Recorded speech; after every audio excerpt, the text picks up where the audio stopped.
Okay. Can everybody hear me okay?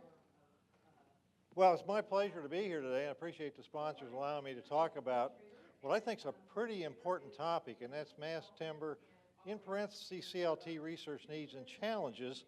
And we've heard a lot of that already today from the other speakers. I think a better title for this, but probably not one I would want to put in the handout. What do we know and what do we need to learn to make CLT a mainstream structural framing system? Now, in order to answer those questions, we held a research workshop on mass timber, and again, focusing on CLT at the Forest Products Lab in Madison back on November 3rd and 4th. I had the privilege of facilitating that workshop, and it was a really big success as far as everybody that attended. It was sponsored by the Forest Products Lab, Woodworks, and the Softwood Lumber Board, two of the sponsors of this conference. We had over 120 researchers, practitioners, and government employees involved. We had 26 invited speakers covering all aspects of mass timber research. We had a full day of brainstorming on future mass timber research needs, and the proceedings are published as an FPL General Technical Report, and I'll give you a link to that on my very last slide. We just got done completing that last week. What we did at the workshop is we broke everything into 4 topic areas: resistance to lateral loads, building performance, which included durability, vibration, acoustics, creep, and life cycle assessment, fire safety, and we've heard a lot about fire safety in the previous session, and then material resources and other topics. And again, we had 26 individual presentations the first day. The second day, we went into the brainstorming sessions. What I'm going to do in my little presentation today is to take each of the areas, tell you what the topics were, and just highlight a couple of them from each one, certainly not all of them. One of the main ones is the seismic performance factors for CLT, and that's being done at CSU. The Canadians have done a lot of work of mass timber structures under lateral loads. In fact, I'm going to say right now, if it hadn't been for the Canadians and the work they've done in Canada, we wouldn't be having this conference today. They took the lead. The Canadian government put $5–6 million out to do research, to find out some preliminary answers, and I can just say that without that, we wouldn't be here today. We had a really interesting presentation from the Colorado School of Mines. I'm going to highlight that one. We learned about the heavy timber buckling restrained brace system, and my colleague up here at the podium, Hans Eric, is going to talk about that after I'm done. And then we hit CLT diaphragm research with Scott Brenneman. Again, going back to Canada, they jumped in on this lateral load resisting system research. They did cyclic tests on connections with different brackets, different fasteners, different various configurations of walls. They included the effects of vertical load, different brackets in their position, different fasteners, use of hold downs or not, CLT walls with half lap joints, 2-story assemblies, tall walls, they call that 16 feet, and the influence of walls on CLT floor panels. And these are just some of the configurations they tested. And again, this was a major, major effort to get us started down the path. And you can see, like the number 2 up there has got the hold downs, similar to the first one, it doesn't have hold downs. And some of the different brackets they tested, and the different fasteners that they used. Summarizing it all, and this was years of testing with different brackets and whoops, going the wrong way here. One thing about CLT is they behave almost as rigid bodies. They're not like our conventional stick frame construction. It's pretty ductile. These are not very ductile. And they had some slight shear deformation of the panel, but most of the deflections occurred as a result of the deformation in the joints connecting the walls. And this is what we would expect. In the case of multi-panel walls, they had deformations of step joints, which significant contribution to the overall. What they've come up with in Canada are recommendations for seismic force resistance factors, an RD for ductility of 2 and an RO for overstrength of 1.5. And those are pretty darn conservative, I'll say that right now. Moving to the United States, the work that's being done in this area is being done at Colorado State University with John Vanderlyn. They're doing this research to comply with FEMA P695 provisions for establishing seismic design coefficients for new technologies. And the goal is to have this completed and seismic design coefficients submitted to the Building Seismic Safety Council. I'll talk about that in a little bit more detail later, by mid this year. The FEMA P695 is a methodology that's been introduced into the United States that says if you've got a new seismic force resisting system, this is what you've got to do to get it into the building code. It's consistent with primary life safety performance objective of our building codes. It involves peer review, archetypes, which is the different types of buildings that you're going to test, developing a design methodology, assessing a nonlinear time history analysis, and an overall performance evaluation. Lots and lots of tests. This is just some of the tests: isolated wall tests, box type configurations with multiple panel walls, etc. This project's about $750,000. So this is not something we do without a lot of input. It's pretty much done. This is some of the testing. One of the fasteners on the right there, and we got what we expected: nail pull out and the bolt pulling away from the support member. That was just a simple wall. Where are we? Well, their next steps, they still have to do some wall assembly tests with diaphragms, using low aspect ratio panels, high aspect ratio panels, three-sided with an opening on one side, so forth, as you see there. Then they're going to finalize their analysis. I haven't talked to John Van Lent in the last month or two, but I think they're pretty close to doing that. Then they'll submit it to that peer review panel, and that peer review panel will review everything they've done. If they buy into it, they'll then submit it to the Building Seismic Safety Council, which is part of FEMA. And then we'll talk about where we go next later on. Diaphragms, we had a great presentation by Scott on this. Analytically, we can calculate how a diaphragm is going to perform. This is a white paper that was generated by the American Wood Council with input from a number of other people: Max Closen from Mighty Con, Chris Pickler from Structurlam, Phil Line from the American Wood Council, etc. Problem is, we need some full-scale strength testing and verification for this. It's great to be able to sit down with a finite element model and say, this is how we think it works. We've never tested one. Seismic performance can be broken down into 3 levels as far as I'm concerned. Code minimum, tier 1, and this is looking at different types of earthquakes, near fault ground motions, and what happens. Well, certainly we want to be able to have a life safety situation, but then we're looking at how much time would it take to repair this? What kind of damage would you have? And it's pretty significant. Next level would be a code plus, and this is really what we're talking the alternate method, what the people like Benton are doing with theirs, where they're taking it to another level, and we're still looking at fairly severe damage, but protecting life safety. And the one that I'm leading up to is a resilient system. Now, this is kind of like, to me, the Cadillac or the upper limit on this type of thing.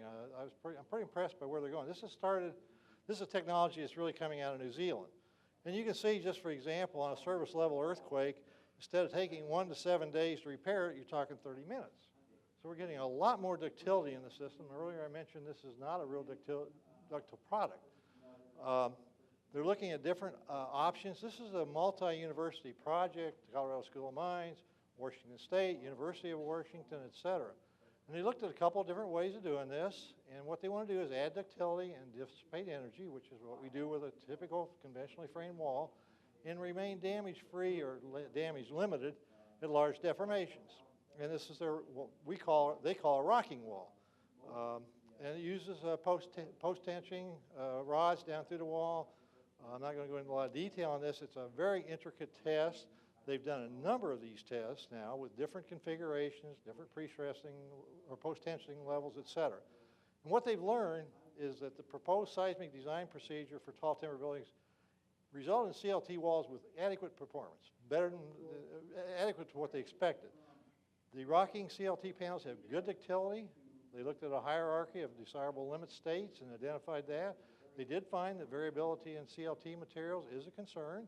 They came up with a numerical model, a simple nonlinear model that represented test data, and the implementation of the model for tall buildings showed the design procedure can meet design objectives. However, we need a lot more research on this. As I understand their study, they're looking at another 2 to 3 years before we'd have something done that would be ready for code acceptance.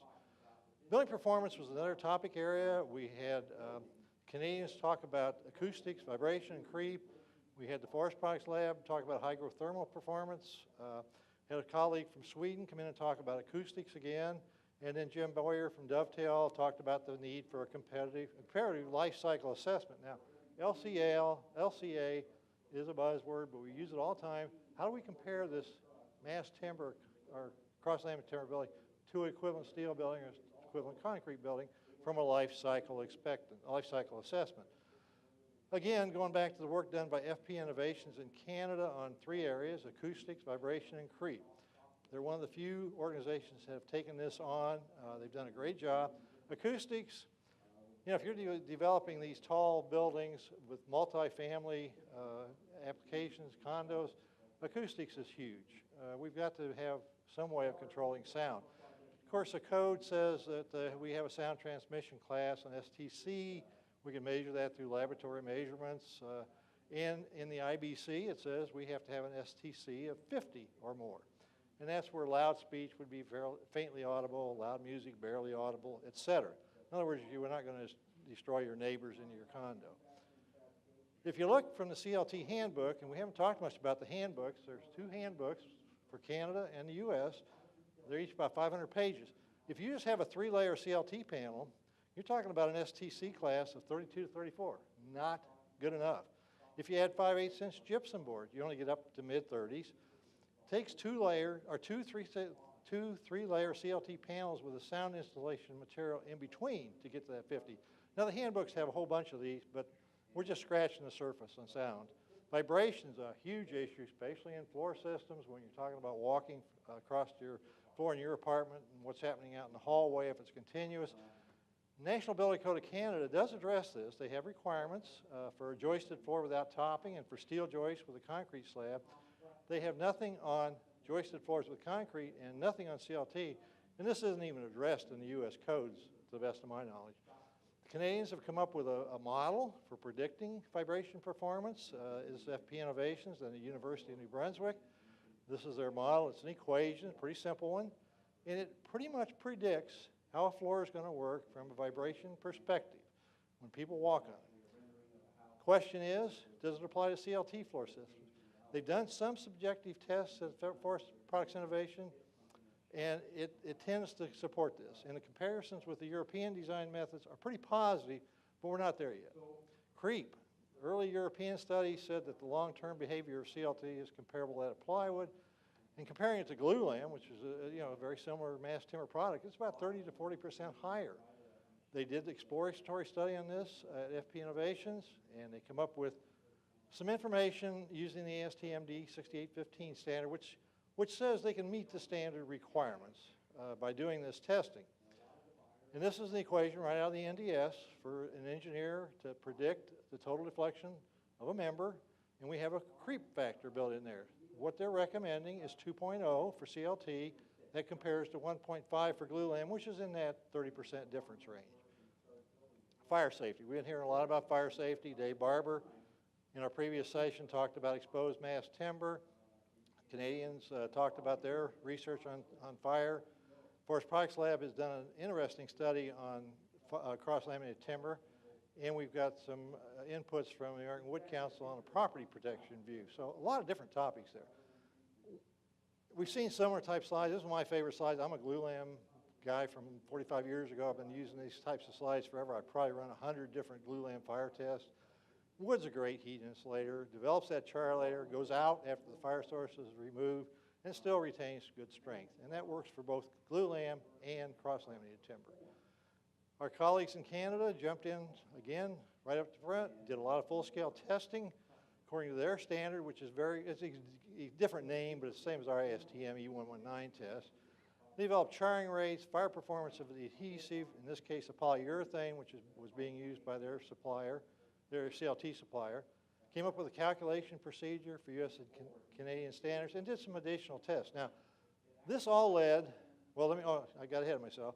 Let's look at what they tested. They tested 3, 5, and 7 ply, fully loaded, using, again, polyurethane, ASTM E119, and different types of gypsum board.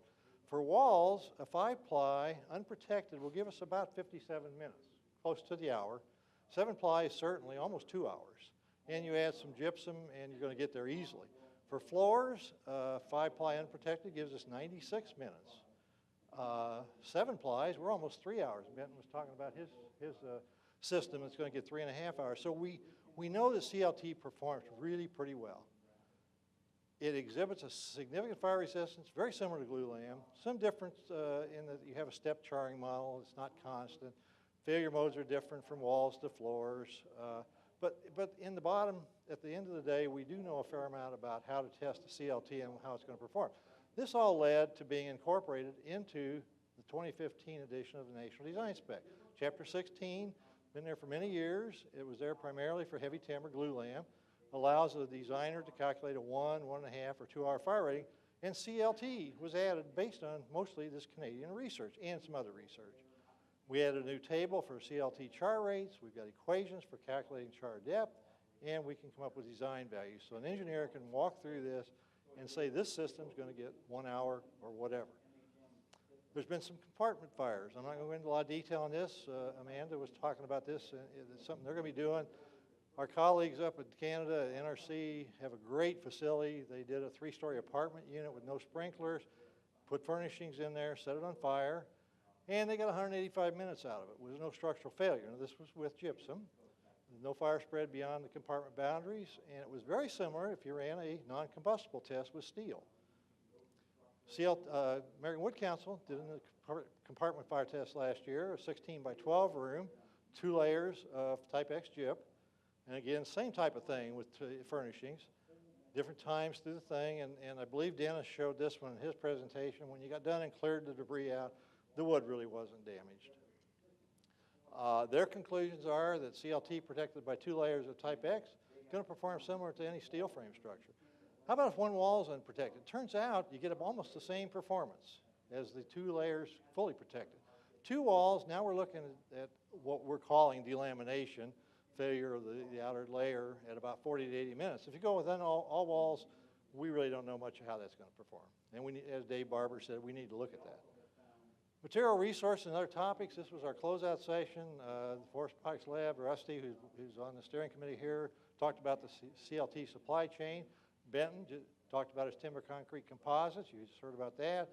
Ben, earlier today, talked about what they're doing in Utah with non-glued mass timber, nail laminated type thing. Had a presentation on blast testing. Pretty interesting. I'm going to hit that one in just a second. And a mass timber tornado safe room. We closed up with an overview of the first CLT hotel down at the Redstone Arsenal, and you're going to hear about that here at the conference in a couple of presentations by Lend-Lease.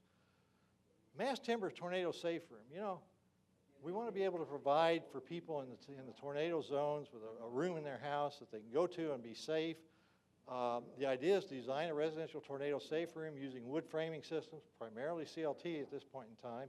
It'd be something you could do with your existing house, build it by a do-it-yourselfer, go down to Lowe's, Home Depot, and get the parts.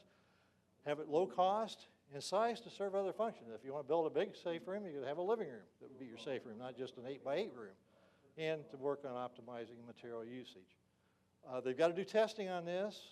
Wall and door testing to meet an EF5 tornado, which is a really nasty tornado. Debris impact testing, wind pressure testing, full-size room, wind load test, develop standard plans and guidelines, and develop a dynamic impact model. To me, this is a huge market opportunity for CLT that we never even thought about, most of us. We're all talking buildings. Well, here, I'm going to take care of that family in the Midwest there, or in their tornado area. Blast resistance, another one I hadn't really thought a lot about. Expand market opportunities in the Department of Defense and growing civilian markets requiring blast resistant structures. They're working with the Army Corps of Engineers on this with their Protective Design Center to come up with an acceptable mass timber alternative to steel and masonry, and it'll be included in their guidelines. The idea is to demonstrate the resistance of cross-laminated timber via live blast field full-scale testing. They're going to do some test configurations ahead of time, 1, 2-story, 30 by 15, 2 bays, other options. A lot of work to be done here, but again, an opportunity that we really probably, most of us hadn't thought about. A blast-resistant structure for the Department of Defense. I don't know what the market opportunity is there, but I think it could be pretty large. And then you're going to do this at the end. You're going to blow something up, see how it works. That's kind of fun. Okay, let me get back to that's just a taste of what the people at the workshop heard. We're going to look at the 4 areas as to what are our needs. What we did is we broke our 120 people up into 2 groups, about 60 apiece, obviously about 60 apiece. Put them in a room with the presenters and said, talk about what you heard and what you think needs to be done. And everybody had an hour on each of these topics, so it was a lot of input. Hundreds of ideas came out of this, literally hundreds of ideas. It was pretty phenomenal. And then we put everybody back together in a room at the end of the day and said, okay, now we heard all this. Let's see if we can come up with some prioritization. What are the real key issues? Well, if we look at shear walls that development of the seismic design, R factors and design guidelines, probably our number one priority in seismic areas. The completion of the current testing at Colorado State is a first step, and we have to understand that whatever comes out of that will be limited based on the scope of what was able to be modeled and validated, and those limits are going to become our future barriers. That project, I mentioned the peer review, probably getting underway right now. Dan Dolan is here, and he's on the peer review committee. I should have asked him where they are on that. Then goes to the FEMA Building Seismic Safety Council. Dan's also on that. Eventually to ASCE 7, and into the IBC. Now, we could be talking 3 to 6 years here before we see this in the IBC. It's not a short process. I mean, even if we got the data right now, it's not going to make the 2018 code. I'm pretty sure of that. ASCE 7 used to chair that group, or I was involved with that group, and it's a tough audience to get things through and get added. Diaphragms, again, we need to test connections and full-scale diaphragms to quantify what we think we know from our finite element modeling, whether the lateral force system is a wall or a heavy timber brace frame, like Hans is going to talk about. The diaphragm comes into play and is an important design consideration. Real concern exists that details of panelized CLT diaphragms may produce brittle failure, brittle behavior, and loss of structural function in seismic overload situations. Again, an area that we don't know much about. Design and modeling guidelines are needed, so we can give designers, here's how you do it, and here's the basis for it. Let's have some standardized test methodology. Connections, we're doing testing on connections. We did it, we being the industry at FP Innovations at Colorado State.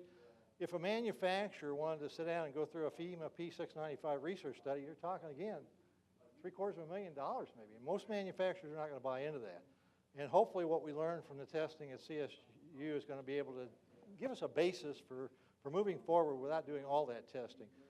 Another thing, when you get into these tall buildings, you get some pretty high loads at the hold downs at the base for overturning and shear forces. We don't have connections that can even handle that right now. So we need work on that area. Resistance to lateral loads, brace frames, again, we're going to hear about that from our next speaker, so I'm not even going to go into that.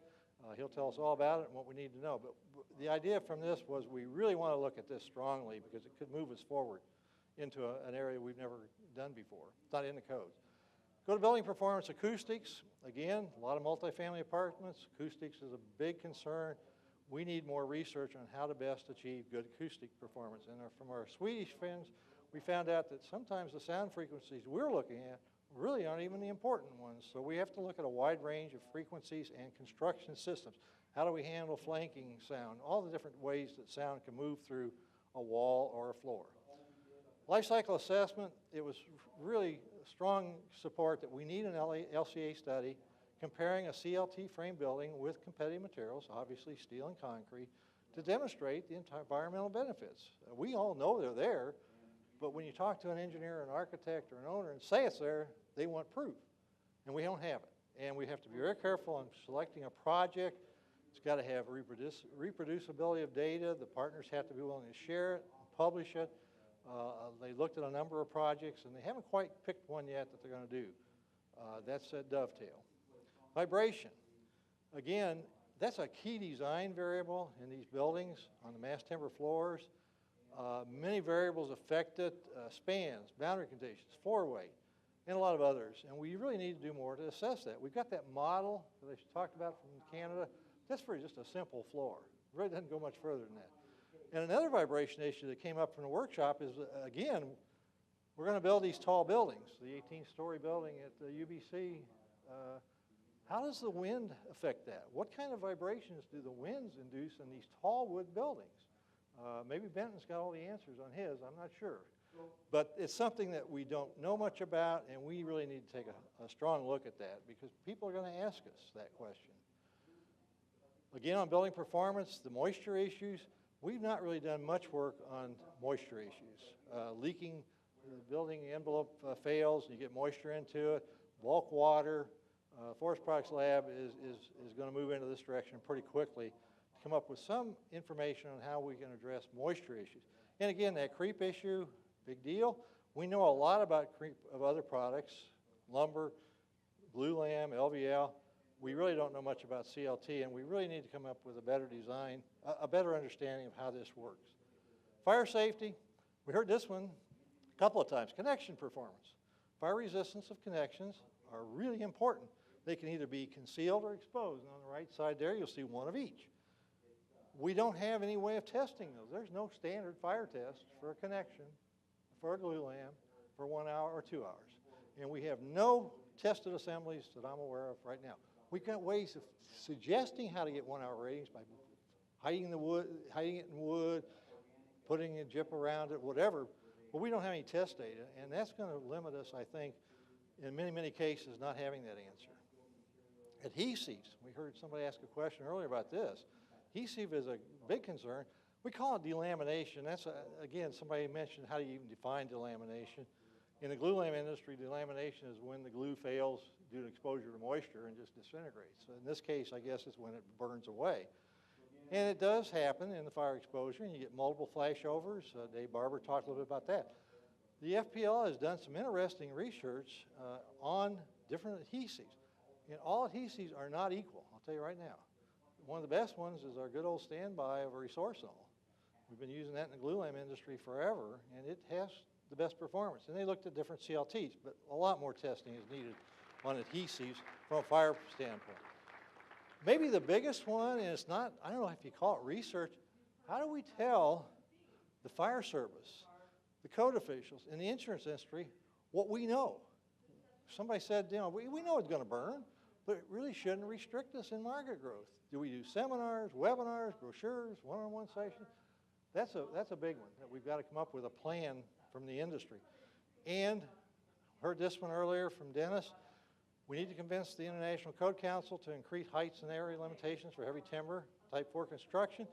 They are forming the ICC Ad Hoc Committee on Tall Wood Buildings. I think it's been formed or it'll be announced either this week or next week. So that's a huge step forward. Fire performance with different degrees of exposed mass timber. Go back to what Dave Barber talked about. If we encapsulate everything in gypsum, okay, we know it works really well. What if we expose one wall? Doesn't hurt us too bad. What if we expose adjacent walls? Not too sure. How about opposite walls? All kinds of different ways of exposing things. And we know, and you can't really see it in that slide, at the top is a fully unprotected room, massive heat release. At the very bottom is a fully protected room, not much. And that test two, excuse me, is one wall exposed. So a lot of work needs to be done there. And we need to document, prove, whatever you want to use the word, that it really performs better than other competitive systems. Maybe we need to do full-scale fire demonstration projects, but those are really expensive. On the material resources, just a few comments here. The group in Madison felt that continuing the research on blast resistance and tornado resistant type construction really could open up new markets. We need to continue that. We need a better understanding of sourcing for the mass timber products. And I'm sure the other people in the other room have been talking about that a lot. We've got a gap between what's available and what we need to use, such as beetle kill, forest fire thinning, what's accessible, what's economical. And we need strategies for bringing that wood resource to the market and to further develop that supply chain. I'm not going to spend a lot of time on this one. It'll be in on the slides here. But we need more information on costing. Is it cost competitive? And if not, what can we do to help it? Develop a series of case studies, complete economic impact studies, undertake general market research. I'm not sure how that really fits into research, but it is research, just not the kind of thing I'm normally associated with. And optimizing the manufacturing to reduce cost. Use of wider range of species and grades and adhesives and so forth. Two interesting things came out of the workshop that we really had not expected. Number one is there is a tremendous amount of information available worldwide on mass timber research, but you try and find it. I mean, you can spend a lot of time on your computer trying to find it. So what they said is let's get together and let's develop an easy-to-access industry database worldwide, and the FPL has already started that. The second concern, I heard somebody else express this in maybe a different way, is how does the wood products industry train our future leaders at both the university and the practicing professional level? WoodWorks is doing a great job with the practicing professionals, but there's not much being done at the university level. Very few universities teach wood. Certainly most of them don't even know about cross-laminated timber or mass timber. So that's a huge barrier down the road. That's not something we solve overnight. So the proceedings have been published.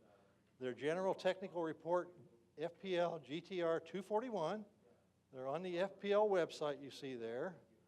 Bob Ross and I edited those, and we just finished them up 2 weeks ago. And I think that they're down in the Forest Products Labs booth downstairs. You can print the whole thing, you can download it. It's got all these different presentations, all these summaries. It has hundreds of ideas for research that I can't obviously talk about today. If you're going to print it, it's like 350 pages. Before you hit your print button, take a look at it. And I've had people say, I'll just print it. Well, it's pretty extensive. So with that, I'm going to close, turn the program back over to my friend Todd, and we'll go from there.